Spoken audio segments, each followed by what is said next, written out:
ในเขตชายแดนไทยลาวตอนล่างจังหวัดศรีสะเกษมีหมู่บ้านเล็กๆชื่อว่าบ้านหนองแสงใต้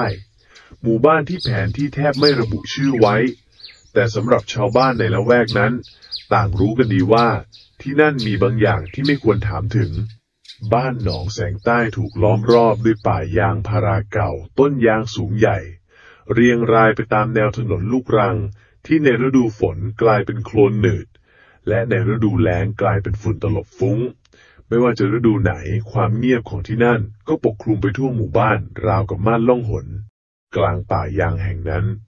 มีบ้านไม้หลังหนึ่งตั้งอยู่อย่างโดดเดี่ยวเก่าแก่ราวกับถูกหลงลืมบ้านหลังนี้คือบ้านของหญิงชราที่ชื่อว่ายายคำหญิงวัย60ปลายผิวคล้ำร่างเล็กดวงตาคมลึกเหมือนคนเคยผ่านความตายมาแล้วหลายครั้งเธอเคยเป็นหมองูที่มีชื่อเสียงในภาคอีสานตระเวนแสดงโชว์งูในงานบุญประจำปีต่างๆแต่หลังจากสามีของเธอเสียชีวิตกระทันหันด้วยอาการแปลกประหลาด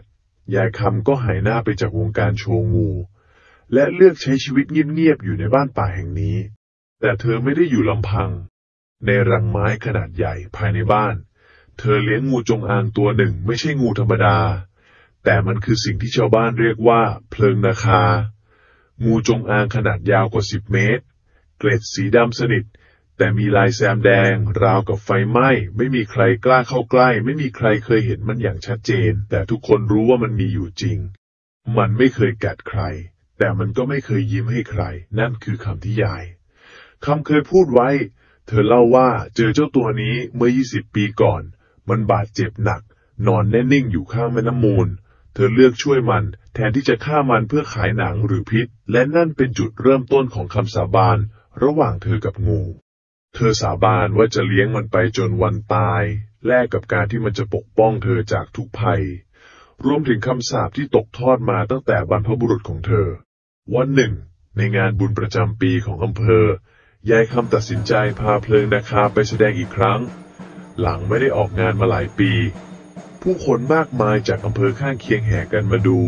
เสียงกลองดังตึงตังบรรยากาศคึกคักบนเวทีไม้ยกพื้นกลางลานวัดงูจงอางตัวยักษ์เลื้อยออกจากตะกร้าไม้ใบใหญ่ค่อยๆชูคอขึ้นสูงเหนือหัวมนุษย์ทุกคนสายตานิ่งเฉียบคมนิ่งเสียจนแม้แต่เสียงโห่ร้องรอบเวทีก็ทำอะไรไม่ได้ท่ามกลางฝูงชนมีชายต่างชาติคนหนึ่งยืนดูอย่างเงียบขรึมเขาแต่งตัวดีผิวขาวหน้าเรียบเขาคือนายหลี่นักลงทุนจากฮ่องกงที่เดินทางมาทั่วเอเชียเพื่อหาสัตว์แปลกหายากและเมื่อเขาเห็นเพลิงนาคาเขาก็รู้ทันทีว่านี่ไม่ใช่งูธรรมดาแต่มันคือสมบัติจากใต้ดินหลังโชว์จบนายหลิวส่งลูกน้องที่พูดไทยคล่องเข้าไปหายายคำพร้อมเสนอเงิน10 ล้านบาทเพื่อขอซื้อเพลิงนาคายายคำหัวเราะในลำคอก่อนจะกล่าวด้วยน้ำเสียงแหบพร่าแต่หนักแน่นหลานเจ้าซื้อได้ทุกอย่างแต่เจ้าซื้อวิญญาณบ่ได้ดอกเพลิงนาคานี่มันผูกคำสาบานกับข้าขายมันเท่ากับขายชีวิตข้าเองลูกน้องนายหลิวหน้าเสียกลับไปบอกนายของเขานายหลิวไม่พูดอะไรเพียงแต่มองตรงไปยังยายคำและเพลิงนาคาสายตานั้นนิ่งเฉียบแต่เต็มไปด้วยความมุ่งร้ายยายคำพาเพลิงนาคากลับบ้านค่ำคืนนั้นมีฝนตกโปรยๆลมจากป่ายางพัดเรื่อยๆและเสียงแมลงที่เคยดังกลับเงียบสนิทจนหน้าขนลุกเธอรู้ทันทีว่ามีบางอย่างกำลังจะเกิดขึ้นเธอจุดธูป3 ดอกหน้ารังงูและพูดกับสิ่งที่ไม่มีใครมองเห็นเจ้าปู่เจ้าตาขอบารมีท่านปกป้องงูของข้าคืนนี้ข้าฮู้ว่ามันมาเงามืดบางอย่างเคลื่อนไหวอยู่ด้านนอกเสียงเท้าเบาๆเหยียบย่ำใบไม้แห้งประตูไม้บ้านของเธอส่งเสียงเอี๊ยดเมื่อถูกผลักชาย2 คนในชุดดำแอบเข้ามาพร้อมเครื่องมือสำหรับจับงูพวกเขาคิดว่าเธอหลับแล้วแต่เมื่อเปิดประตูห้องที่รังงูอยู่พวกเขาก็พบกับความว่างเปล่าไม่มีงูไม่มีรังไม่มีใครและจากนั้นเสียงหนึ่งก็ดังขึ้นเบื้องหลังพวกเขาพวกเจ้ามาสาบไปวิญญาณมันตื่นแล้ว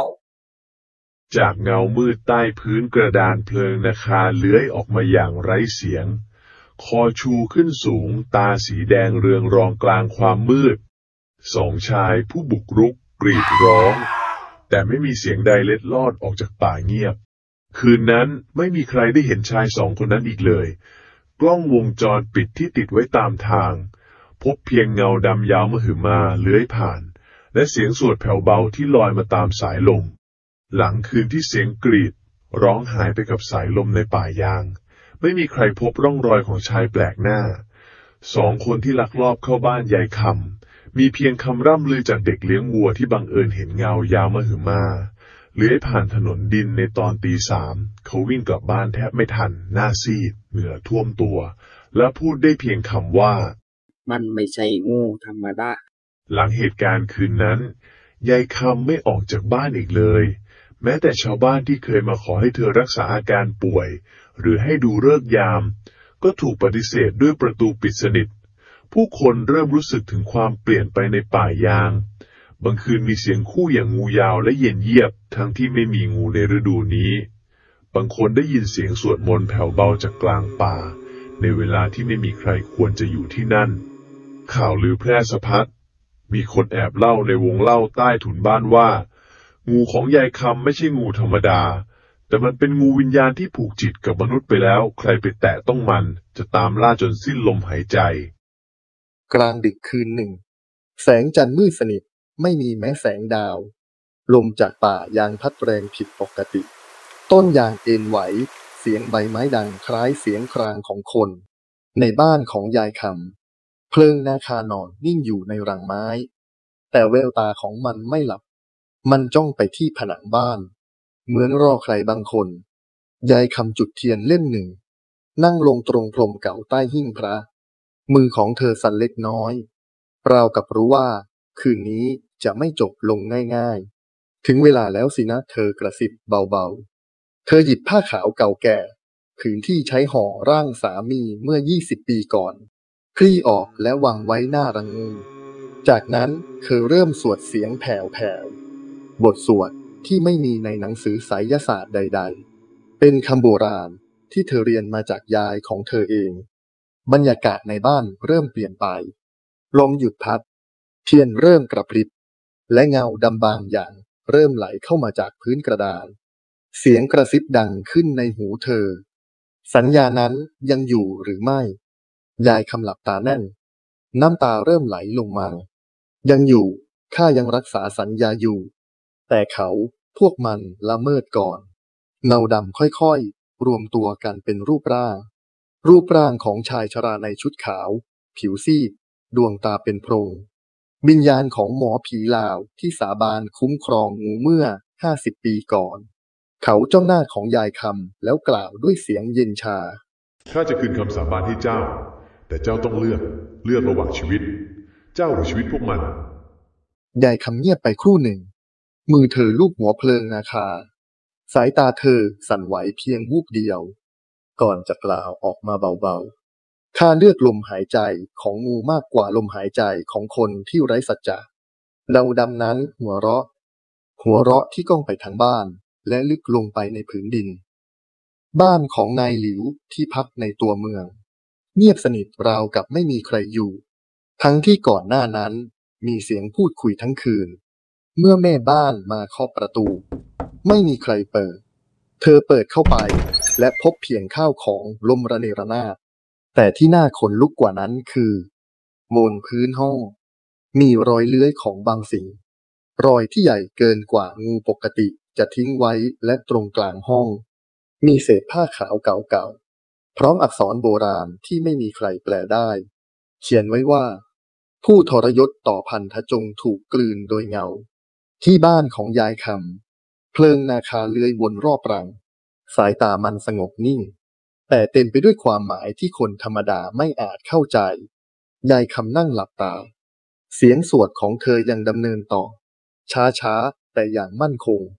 เพราะเธอรู้ดีว่าเพลิงนาคาไม่ใช่งูเลี้ยงมันคือวิญญาณที่ถูกปลุกขึ้นมาเพื่อเตือนว่าสัจจะคือสิ่งที่ผูกวิญญาณคนกับสัตว์ให้เป็นหนึ่งเดียวและหากใครทรยศวิญญาณนั้นจะตามคืนทุกอย่างที่ถูกแย่งไป หลังจากคืนเดือนดับผ่านไปเพียงไม่กี่วันเรื่องราวลึกลับก็เริ่มคืบคลานเข้าสู่หมู่บ้านหนองแสงใต้อย่างหมาในหมู่บ้านหอนทุกคืนทั้งที่ไม่มีอะไรปรากฏจากนั้นก็กลายเป็นเด็กเล็กเด็กพูดคนเดียวกลางดึกชี้นิ้วไปที่ต้นหญ้าแล้วบอกว่าพี่งูอยู่ตรงนั้นเขาไม่มีตาแต่เขารู้ว่าใครโกหกไม่มีใครใส่ใจในตอนแรกจนกระทั่งเกิดเรื่องกับครอบครัวของลุงเทียนเป็นผู้ใหญ่บ้านเกษียณบ้านของเขาอยู่ห่างจากบ้านยายคำไปเพียงไม่ถึงกิโลเมตรเขาเป็นคนหัวแข็งไม่เชื่อในผีหรือไสยศาสตร์แต่ก็เคยมีปัญหากับยายคำในอดีตหลายปีก่อนเขาเคยจับงูมาขายเมืองนอกผ่านนายทุนมีข่าวลือว่าเขาเคยพยายามเข้าบ้านยายคำเพื่อขโมยงูไปด้วยแม้เจ้าตัวจะปฏิเสธเสียงแข็งคืนวันหนึ่งลุงเทียนตื่นมากลางดึกเพราะได้ยินเสียงฟ้อแผ่วเบาเขานึกว่าเป็นลมผ่านช่องหน้าต่างแต่เสียงนั้นดังขึ้นเรื่อยๆไม่ใช่ลมแต่เป็นเสียงเลื้อยของบางสิ่งเขาเปิดไฟไม่มีอะไรแต่เมื่อเขาเดินเข้าไปในห้องน้ำก็พบกับเศษเกล็ดงูสีดำแดงกองอยู่ตรงพื้นข้างๆโถส้วมเขารีบหันหลังกลับแต่แล้วทุกอย่างดับวูบเช้าวันต่อมาลุงเทียนหายตัวไปไม่มีร่องรอยของการต่อสู้ไม่มีรอยงูไม่มีเลือดมีเพียงคำหนึ่งที่เขียนไว้บนกระจกในห้องน้ำเขียนด้วยนิ้วเปียกน้ำคืนคำสาบานหรือหายไปเหตุการณ์ของลุงเทียนกลายเป็นข่าวลือใหญ่มีการเรียกหมอผีจากอุบลมาปราบวิญญาณแต่เมื่อหมอผีผู้นั้นมาถึงหน้าป่ายางในคืนหนึ่งเขากลับเปลี่ยนสีหน้าและบอกว่าข้าขอถอยที่นั่นมันไม่ใช่แค่ป่ามันคือแดนของสัตว์วิญญาณผู้ใดเข้าโดยไร้ความเคารพจะไม่มีทางกลับออกมาชาวบ้านเริ่มจุดธูปไหว้ต้นอย่างหน้าบ้านบางคนเอาของเส้นไหว้ไปวางไว้ริมรั้วบ้านยายคำแม้ไม่รู้ว่าเธอจะเห็นหรือไม่เพราะตั้งแต่คืนนั้นไม่มีใครเห็นยายคำอีกเลยฝ้ายเป็นหลานของยายคำเธอเรียนอยู่ที่ตัวเมืองแต่เมื่อได้ยินข่าวลือมากมายเธอกลับมาที่หมู่บ้านเพื่อเยี่ยมยายเมื่อฝ้ายไปถึงบ้านยายเธอพบเพียงบ้านไม้เงียบสงัดประตูล็อกจากข้างในไม่มีเสียงไม่มีแสงแต่ที่หน้ารังไม้ของเพลิงนาคามีผ้าขาวคลุมไว้แน่นหนาคืนนั้นเธอนอนที่บ้านยายและในยามดึกเธอฝันว่าเธอลงไปในใต้ดินลึกในที่ที่มีเงางูพันรัดร่างเธออย่างนุ่มนวลแต่เสียงที่ดังขึ้นในหูเธอชัดเจนเหลือเกินถ้าเจ้าไม่สืบสัญญาคำสาบานจะกลายเป็นคำพิพากษาฝ้ายสะดุ้งตื่นเหงื่อเต็มตัวร่างกายสั่นเธอรู้ทันทีว่าเธอไม่ได้กลับบ้านมาเพียงเพื่อหายายแต่เธอกำลังถูกเรียกให้รับหน้าที่ต่อหลังคืนฝันประหลาดฝ้ายตื่นขึ้นมาด้วยความรู้สึกอ่อนแรงร่างกายเย็นชืดแม้แสงแดดยามเช้าจะสาดเข้ามาในบ้านแต่ความรู้สึกมืดมนกลับยังปกคลุมในใจของเธอลุกขึ้นเดินไปที่รังไม้ของเพลิงนาคาแล้วสังเกตว่าผ้าขาวที่คลุมไว้ตอนนี้มีคราบเลือดจางๆลายมือเขียนโบราณที่ไม่เคยมีมาก่อนปรากฏอยู่บนผืนผ้าเธอไม่เข้าใจความหมายแต่ใจของเธอรู้ได้ทันทียายคำไม่อยู่ในโลกนี้อีกแล้วฝ้ายสุดตัวลงกลั้นน้ำตาไว้ไม่ได้แต่ทันใดนั้นเสียงหนึ่งก็ดังแว่วขึ้นข้างหูของเธอแผ่วเบาเหมือนมาจากใต้พื้นดินเลือดของเธอคือร่องรอยแห่งพันธะหากไม่รับเจ้าจะถูกกลืนหากยอมรับเจ้าจะต้องไม่หันหลังกลับอีกเลยฝ้ายหันมองรอบบ้านไม่มีใครไม่มีแม้แต่เงาแต่วิญญาณของเพลิงนาคารับรู้แล้วว่าเธอคือผู้สืบทอดภายในลิ้นชักเก่าใต้หิ้งพระฝ้ายพบสมุดจดเล่มหนึ่งกระดาษเหลืองกรอบกลิ่นไม้เก่าแตะจมูกหน้าแรกเขียนด้วยลายมือที่เธอจำได้ดีถ้าฝ้ายได้อ่านหน้านี้แปลว่ายายจากไปแล้วเธออ่านต่อเพลิงนาคาไม่ใช่งูมันคือครูเป็นวิญญาณที่สืบสายจากบรรพชน ผู้ผูกพันกับตระกูลเรามาหลายร้อยปี ทุก2 รุ่นต้องมีคนรับคำสาบานมิฉะนั้นคำสาบานจะหลุดและกลืนคนทั้งหมู่บ้านไปด้วย ยายไม่กลัวตาย แต่ยายกลัวว่าเจ้าจะไม่เชื่อ ถ้าเจ้ายังรักยายขอให้เจ้ารับภาระนี้ไม่ใช่เพื่อยายแต่เพื่อวิญญาณทั้งหลายที่ยังรอคำตอบฝ้ายหลับตาแน่นเสียงร้องไห้หลุดออกมาแต่มือของเธอก็หวังทับลงบนหน้าสุดท้ายของบันทึกอย่างมั่นคงค่ำวันนั้นเธอจุดเทียน12 เล่มล้อมรอบรังงูคลี่ผ้าขาวเปื้อนเลือดออกภายในรังไม้เพลิงนาคาเลื้อยขดตัวเงียบดวงตาของมันมองเธอไม่ใช่ด้วยความดุร้ายแต่ด้วยสายตารอคำตอบฝ้ายหยิบมีดบูชาของยายคำขึ้นมากรีดปลายนิ้วตัวเองให้เลือดหยดลงบนหัวงูเพียง3 หยดทันทีที่เลือดแตะเกล็ดงูลำตัวของเพลิงนาคาเรืองแสงแดงเหมือนไฟลุกพื้นไม้สั่นสะเทือนแสงเทียนสั่นไหวและเสียงคำรามเบาๆของมันก็ดังขึ้นข้าขอรับพันธะข้าจะไม่หันหลังข้าจะไม่ทรยศและข้าจะไม่ขายเจ้าไม่ว่าใครจะเสนออะไรก็ตามเมื่อคำสาบานเปล่งออกจากปากของเธอเพลิงนาคาเงยหน้าขึ้นชูคอเหนือหัวเธอแล้ววางศีรษะลงบนพื้นแสดงการยอมรับในฐานะผู้สืบทอดคืนนั้นลมในป่ายางเงียบลงเสียงวิญญาณสวดเบาจางหายและบ้านหนองแสงใต้ก็ได้ผู้พิทักษ์คนใหม่อย่างสมบูรณ์ทว่าณเมืองหลวงบริษัทของนายหลิวกลับมาเปิดกิจการอีกครั้งแต่เขาไม่ใช่คนเดิมในห้องมืดแห่งหนึ่งชายในสูทดำจ้องจ่อคอมพิวเตอร์วิดีโอจากดวงลับที่เขาส่งไปกลางป่าอย่างเผยให้เห็นฝ้ายกำลังสืบพันธะกับงูเขายิ้มมุมปากก่อนจะพูดเสียงแผ่วถ้าข้าเอาชนะคำสาบานนี้ได้ข้าจะครอบครองพญางูแห่งตะวันออกทั้งวิญญาณและร่างกายหลังจากพิธีสืบพันธะสำเร็จฝ้ายใช้ชีวิตอยู่ในบ้านยายคำตามลำพังแม้ใจจะยังเต็มไปด้วยคำถามแต่เธอรู้ดีว่าไม่มีเวลาให้ลังเลอีกแล้วกลางคืนของหมู่บ้านหนองแสงใต้กลายเป็นคืนที่สงบอย่างผิดปกติไม่มีเสียงงูไม่มีเสียงหมาหอนไม่มีแม้แต่เสียงลมจากป่ายางราวกับทุกสิ่งกำลังเงียบลงเพื่อรอฟังอะไรบางอย่างและในเช้าวันถัดมาเงานั้นก็เดินทางมาถึงหมู่บ้านจริงๆรถตู้สีดำขับเข้าหมู่บ้านในเวลาใกล้เที่ยงวันไม่มีป้ายทะเบียนไม่มีเสียงเพลงไม่มีใครในรถพูดแม้แต่คำเดียวชายสวมสูทดำ3 คนลงจากรถท่าทางสุขุมเยือกเย็นหนึ่งในนั้นถือแท็บเล็ตอีกคนถือกระเป๋าเหล็กและคนสุดท้ายถือปืนไฟฟ้าพวกเขาไม่พูดอะไรกับชาวบ้านตรงไปที่บ้านยายคำทันทีโดยอ้างว่ามีคำสั่งจากองค์กรอนุรักษ์สัตว์ป่าโลกแต่ไม่มีใครในหมู่บ้านรู้ว่าเบื้องหลังคำว่าองค์กรคือนายหลิวผู้ที่กำลังเฝ้ามองทุกย่างก้าวจากกล้องลับในเมืองใหญ่ฝ้ายเห็นชายกลุ่มนั้นจากหน้าต่างเธอไม่ได้หวาดกลัวเธอเพียงนั่งสงบนิ่งลูบรังไม้ของเพลิงนาคาก่อนที่ประตูบ้านจะถูกเคาะเสียงหนักคุณฝ้ายใช่ไหมครับเราขอเข้าตรวจสอบงูของคุณหน่อยตามกฎหมายสัตว์ป่าคุ้มครองฝ้ายเปิดประตูช้าๆสายตาเธอประสานกับชายคนหน้าสุดแววตาของเขานิ่งสนิทแต่ไม่ใช่แววตาของคนบริสุทธิ์ถ้างูของฉันเป็นสัตว์ป่าทำไมมันจึงรู้จักคำสาบานของบรรพบุรุษเธอตอบกลับด้วยน้ำเสียงเรียบเย็นชายคนนั้นนิ่งไปเล็กน้อยก่อนจะพยักหน้าให้ลูกน้องข้างหลังทันใดนั้นเองเพลิงนาคาเลื้อยออกมาจากรังเงียบแต่สายตาจ้องตรงไปที่ชายชุดดำมันไม่ได้ขู่มันเตือนในคืนนั้นเอง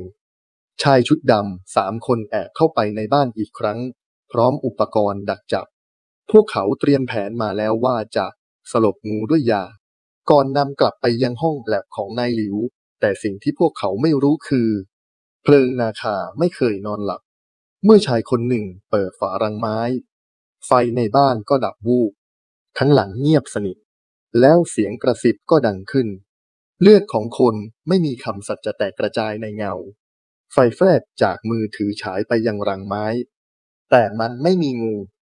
มีเพียงรอยเลื้อยเป็นวงกลมซ้อนกันเหมือนกับตราสัญลักษณ์โบราณชายคนแรกหายไปในเงามืดคนที่สองเริ่มร้องไห้และคนที่สามเห็นอะไรบางอย่างเลื้อยผ่านข้างหลังตนเองแต่มันไม่ได้มีแค่หนึ่งหัวมันมีหลายหัวหลายตาและไม่มีเสียงขู่มีแต่เสียงเหมือนคนสวดมนต์เวลาตี 3ฝ้ายสะดุ้งตื่นจากฝันในฝันเธอเห็นภาพชาย3 คนล้อมด้วยเงาดำที่แปรเปลี่ยนเป็นงูที่มีรอยคำสาบานสลักอยู่บนเกล็ดเธอลุกขึ้นจุดธูปแล้วกล่าวกับเงามืดเบื้องหน้าข้ารู้ว่าเจ้าโกรธแต่ขออย่าให้ความโกรธกลืนทุกสิ่งไปให้ข้าชำระมันด้วยทางของข้าเองเพลิงนาคาเลื้อยออกมาพันรอบเท้าของฝ้ายแล้วนอนนิ่งเหมือนเข้าใจเธอก้มลงกระซิบคำที่ยายคำเคยสอนถ้าจะปกป้องวิญญาณเจ้าต้องไม่ฆ่าแต่ต้องเปลี่ยนคำสาปให้กลายเป็นคำเตือนขณะเดียวกันในฮ่องกงนายหลิวจ้องจ่อภาพจากกล้องโดรนเห็นเหตุการณ์ทั้งหมดแต่แทนที่จะหวาดกลัวเขายิ้มและพูดกับตัวเองว่างูตัวนี้มีอะไรมากกว่าที่ข้าคิดข้าจะไม่แค่จับมันข้าจะผูกคำสาบานของมันกับข้าแทนเขาเปิดแฟ้มเอกสารฉบับหนึ่งด้านในคือบันทึกโบราณที่ล่ามไทยแปลให้มีคำจารึกไว้ว่าผู้ใดสืบพันธะโดยไร้ใจบริสุทธิ์จะถูกคำสาบานกลืนกินไม่ใช่แค่ร่างแต่ทั้งเงาวิญญาณและชาติภพคืนหนึ่งหลังฝนตกหนักสายฟ้าฟาดลงกลางป่ายางฟ้าผ่าฉีกต้นยางเก่าแก่ที่อยู่หน้าบ้านยายคำครึ่งต้นหักโค่นรากไม้ที่เคยฝังลึกกลับเผยให้เห็นช่องลึกสีดำสนิทฝ้ายยืนมองด้วยใจสั่นเสียงของยายคำแว่วกลับมาในหัวใต้รากต้นนั้นมีสิ่งที่ผูกพันเรากับเพลิงนาคาอย่าเปิดมันหากเจ้ายังไม่พร้อมจะฟังเสียงจากใต้ดินแต่ตอนนี้มันเปิดแล้วและเสียงนั้นก็ดังขึ้นทันทีเสียงคล้ายลมหายใจของงูพันตัวเสียงกระซิบจากหลายเสียงซ้อนกันและเพลิงนาคาก็ค่อยๆเลื้อยออกจากบ้านมาหยุดอยู่ตรงปากหลุมมันไม่พูดแต่มันชี้ทางใต้หลุมมีอุโมงค์แคบและชื้นไฟฉายแทบใช้ไม่ได้ฝ้ายใช้เพียงคบไฟเก่าๆที่เจอในห้องเก็บของยายคำแสงส้มจากไฟสะท้อนเงาเกล็ดงูบนผนังหินไม่ใช่เกล็ดจริงแต่เป็นภาพแกะสลักภาพของงูยักษ์ที่มี2 หัวเลื่อยพันรอบคนผู้หนึ่งที่นั่งสมาธิแต่ที่ทำให้ฝ้ายขนลุกไม่ใช่ภาพแต่คือชื่อที่ถูกจารึกไว้ใต้ภาพนั้นสัจเลือดของตระกูลสุรคัมภาชื่อของตระกูลเธอเองฝ้ายมาถึงห้องกลมๆใต้ดินตรงกลางมีแท่นหินขนาดใหญ่มีศพมัมมี่นั่งขัดสมาธิสวมผ้าขาวเก่าเปื้อนเลือดและงูที่ไม่มีตัวจริงแต่มีเพียงเงาที่ล้อมรอบร่างเสียงหนึ่งดังขึ้นในหัวเธอเจ้ารู้หรือยังว่าทำไมเพลิงนาคาถึงไม่เคยแก่เพราะมันไม่ได้มีแค่ร่างแต่มันมีพันธกับจิตของผู้ดูแลมันทุกยุคเจ้าคือคนที่7หากเจ้าปฏิเสธเงาทั้งป่าจะไหลเข้าสู่ตัวเจ้าแทนฝ้ายยกมือปิดหูแต่เสียงนั้นยังตามติดภาพอดีตซ้อนเข้ามาเธอเห็นบรรพบุรุษของตนเองคนที่ให้คำสัญญากับเพลิงนาคาเพื่อแลกกับพลังที่รักษาหมู่บ้านจากโรคภัยน้ำแล้งไฟไหม้แต่พลังนั้นต้องแลกกับผู้สืบพันธะ1 คนทุก2 รุ่นและหากไม่มีผู้สืบพันธะพลังทั้งหมดจะย้อนกลับกลืนหมู่บ้าน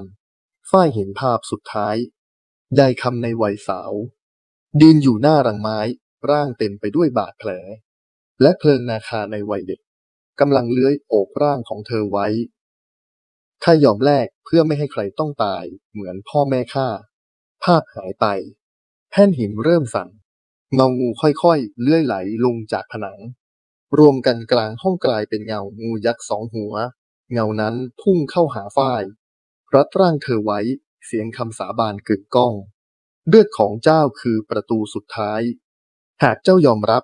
เจ้าจะเห็นแผ่นดินในมุมที่มนุษย์ไม่เคยเห็นหากเจ้าปฏิเสธเงาจากกลืนเจ้าและทั้งหมู่บ้านฝ้ายร้องไห้มือกำบันทึกของยายคำแน่นข้าไม่รู้ว่าจะรักษาสัญญาได้ดีเท่ายายไหมแต่ข้าขอสืบพันธะเพื่อไม่ให้ใครต้องถูกคำสาบานนี้กลืนทันใดนั้นไฟดับวูบแผ่นหินแตกออกและเพลิงนาคาเลื้อยเข้ามาพันรอบเงางูสองหัวก่อนที่เงานั้นจะสลายเข้าไปในตัวงูอย่างช้าๆแสงเรืองแดงปรากฏรอบตัวเพลิงนาคามันชูคอขึ้นสูงแล้วก้มลงแต่หน้าผากของฝ้ายเสียงหนึ่งดังขึ้นไม่ใช่เสียงงูไม่ใช่เสียงยายแต่เป็นเสียงเงาแห่งแผ่นดินพันธสมบูรณ์สัจจะยังดำรงแผ่นดินยังไม่แตกนายหลิวได้รับรายงานจากทีมสอดแนมทุกคนที่ส่งไปยังหมู่บ้านขาดการติดต่อเขาไม่พูดอะไรแต่เดินไปที่ห้องเก็บของเปิดกล่องเหล็กภายในคืองูอีกตัวที่มีรอยแผลกลางหัวเขากระซิบเบาๆข้าก็มีคำสาบานเหมือนกันแต่ของข้ามันไม่ได้มีไว้เพื่อปกป้องมันมีไว้เพื่อกลืนกินภาพสุดท้ายคือดวงตาสีแดงเรืองแสงของงูในกล่องราวกับตื่นขึ้นรอวันเผชิญหน้ากับเพลิงนาคากลางดึกคืนเดือนมืดหมอกหนาแน่นผิดปกติปกคลุมหมู่บ้านหนองแสงใต้ต้นยางเริ่มเอ็นไหวแม้ไม่มีลมและผู้คนในหมู่บ้านหลับสนิทชนิดไม่มีใครฝันมีเพียงฝ้ายที่รู้สึกเหมือนบางอย่างกำลังบีบหัวใจเธอจากภายในเพลิงนาคานิ่งผิดปกติงูยักษ์ขดตัวแน่นในรังแววตานิ่งแต่ไม่ใช่เพราะสงบแต่เพราะมันกำลังฟังเสียงบางอย่างที่กำลังเคลื่อนมาจากดินแดนที่ไม่มีชื่อเมาที่ไม่มีร่างได้มาถึงแล้วเวลาตี 2รถตู้สีดำจอดนิ่งกลางหมู่บ้านไม่มีใครได้ยินเสียงเครื่องยนต์ไม่มีเสียงเท้ามีเพียงเงาดำของชายผู้หนึ่งเดินตรงเข้าบ้านยายคำอย่างไม่ลังเลเขาคือนายหลิวไม่มีรอยยิ้มไม่มีลูกน้องในมือของเขาถือกล่องหินขนาดเท่าหัวใจคนกล่องที่ภายในมีสิ่งมีชีวิตงูสีดำเลือดที่ไม่มีดวงตาไม่มีลิ้นไม่มีเสียงแต่มันมีชื่อว่าอสรพิษแห่งการลืมคำสัตย์เขาวางกล่องนั้นหน้ารังไม้ของเพลิงนาคาก่อนจะพูดเสียงแผ่วเบาถึงเวลาที่พันธะของพวกเจ้าจะสิ้นสุดเพราะข้ามาเพื่อสาบานแทนคนทั้งโลกฝ้ายยืนมองภาพเบื้องหน้าเพลิงนาคาค่อยๆเลื้อยออกจากรังมูเงาของนายหลิวเลื้อยออกจากกล่องแสงในบ้านดับวูบความเงียบแน่นขณะจนหายใจแทบไม่ออกแล้วเงาสองเส้นก็พุ่งเข้าหากันเพลิงนาคาชูคอสูง3 เมตรโถมเข้าใส่งูเงาแต่ลำตัวของอสรพิษแห่งการลืมคำสัตย์กลับไม่ขยับมันซึมรับทุกแรงปะทะราวกับไม่มีตัวตนเพลิงนาคาเริ่มถอยมันไม่สามารถทำร้ายสิ่งที่ไม่มีพันธะใดได้เลยเงาเริ่มกัดกินแสงในบ้านพื้นบ้านเริ่มผุเสาเริ่มหลุดและเงาดำรูปร่างมนุษย์หลาย10 ตนเริ่มเดินออกมาจากเงาของนายหลิวฝ้ายถอยหลังแต่เท้าสะดุดรอยเลือดบนพื้นเลือดที่ไหลออกมาจากตัวเธอเองเพราะพันธะของเธอเริ่มถูกเงากัดกินใต้รากไม้ของต้นยางหน้าบ้านเสียงแตกดังคลื่นแผ่นหินผนึกคำสาบานเก่าแก่แตกออกเปิดเผยห้องลับที่ไม่เคยมีใครเข้าถึงฝ้ายตัดสินใจวิ่งลงไปเพลิงนาคาเลื้อยตามเธอนายหลิวเดินตามราวกับรู้เส้นทางทุกก้าวเพราะเขาเคยฝันถึงที่นี่ตั้งแต่ยังเด็กในห้องลับมีบันทึกฉบับหนึ่งจารึกด้วยเลือดของผู้หญิงคนหนึ่งในยุคโบราณเขียนไว้ว่าผู้ใดเริ่มสาบานวิญญาณของเขาจะผูกกับสิ่งที่ตนเชื่อที่สุดหากผู้ใดพยายามแย่งพันธะเงาของเขาจะกลืนเขาเองนายหลิวหัวเราะนั่นข้าก็ขอสาบานกับความกลัวของพวกเจ้าเองทันใดนั้นงูเงาพุ่งเข้าหาฝ้ายเพลิงนาคาโถมตัวเข้าขวางร่างของมันถูกกัดตรงกลางลำตัวเลือดสีแดงเข้มพุ่งกระเซ็นไปทั่วห้องเสียงคำรามของมันสะท้อนลึกเข้าไปถึงพื้นโลกฝ้ายร้องไห้ตะโกนสุดเสียงพอแล้วข้ายอมให้เงากลืนข้าแต่เจ้าห้ามแตะคำสาบานของตระกูลข้า เงาทั้งหมดหยุดเพลิงนาคาเงยหน้าน้ำตาหยดหนึ่งร่วงจากดวงตางูดวงตาที่ไม่เคยมีน้ำตามาก่อนฝ้ายพูดเสียงแผ่วเบาข้าจะปิดพันธนี้ด้วยเลือดและความรักไม่ใช่ความแค้นเธอเดินไปหานายหลิวยื่นมือออกแล้วพูดประโยคสุดท้ายถ้าเจ้าต้องการพันธะข้ามอบให้แต่เจ้าจะต้องจำทุกความเจ็บปวดที่คนที่เจ้าเคยทำร้ายรู้สึกนายหลิวสัมผัสมือเธอทันใดนั้นเงาทั้งหมดกลืนตัวเขาเข้าภายในแต่ไม่ใช่เพื่อฆ่าแต่เพื่อให้เขาใช้ชีวิตกับความจำทั้งหมดของทุกคนที่เขาเคยลบล้างคำสัตย์จากหัวใจฝ้ายล้มลงหมดสติเพลิงนาคาเลื้อยมาโอบร่างเธอไว้พร้อมเลื้อยกลับเข้าสู่รังพร้อมคำกระซิบสุดท้ายที่ไม่มีใครได้ยินสัจจะถูกชำระแล้วเหลือเพียงคนจะเลือกลืมหรือเลือกจำกลางคืนสุดท้ายของเดือนที่เงาเต็มฟ้าฝ้ายฟื้นจากอาการสลบกลางบ้านยายคำรอบตัวเธอเงียบสนิทไม่มีแม้แต่เสียงของเพลิงนาคาไม่มีแม้แต่นายหลิวมีเพียงรอยเลือดของงูลากเป็นทางเข้าไปในป่าฝ้ายลุกขึ้นแม้จะเจ็บทั้งร่างแต่หัวใจเธอสั่นไหวยิ่งกว่าเธอรู้ว่าเพลิงนาคากำลังจะจากไปเธอวิ่งตามรอยเลือดเข้าป่ายางฝนเริ่มตกต้นยางเริ่มไหวเหมือนขยับตามจังหวะลมหายใจของดินเธอพบเพลิงนาคานอนขดตัวอย่างสงบใต้ต้นไม้ต้นเดิมเกร็ดสีดำแดงของมันหม่นหมองลมหายใจแผ่วลงทุกทีฝ้ายสุดตัวลงข้างๆมือเธอสั่นน้ำตาไหลไม่หยุดอย่าไปฆ่าอยู่ไม่ได้ฆ่าไม่มีเจ้าเพลิงนาคาไม่ขยับแต่มันยกหัวแต่เบาๆที่หน้าผากเธอและในชั่วขณะนั้นเองฝ้ายเห็นภาพที่ไม่มีใครเคยเห็นภาพของงูในร่างมนุษย์เพลิงนาคาเคยเป็นวิญญาณของผู้ดูแลพันธมากรเขาเคยเป็นชายหนุ่มผู้ยอมสละตนเองเพื่อผูกคำสาบานให้หมู่บ้านแต่ไม่มีใครสืบพันธะในรุ่นถัดไปวิญญาณของเขาจึงถูกกักไว้ในร่างอสรพิษเพื่อรอผู้หญิงคนหนึ่งผู้ที่เลือดบริสุทธิ์พอที่จะปลดปล่อยเขาและผู้หญิงคนนั้นคือฝ้ายวางมือที่หัวของเพลิงนาคาน้ำตาเธอไหลผสมกับฝนเธอกระซิบคำสุดท้ายเจ้ามาเพราะพันธะแต่จบลงเพราะความรักข้าขอคืนวิญญาณให้เจ้าและจะไม่เรียกเจ้ากลับมาอีกทันใดนั้นแสงสีทองพวยพุ่งจากพื้นดินเพลิงนาคาเริ่มเรืองแสงร่างของมันสลายเป็นกลุ่มหมอกหมุนวนขึ้นฟ้าเหมือนงูทองลอยกลับสู่สวรรค์เสียงคำสาบานจากอดีตแว่วกลับมา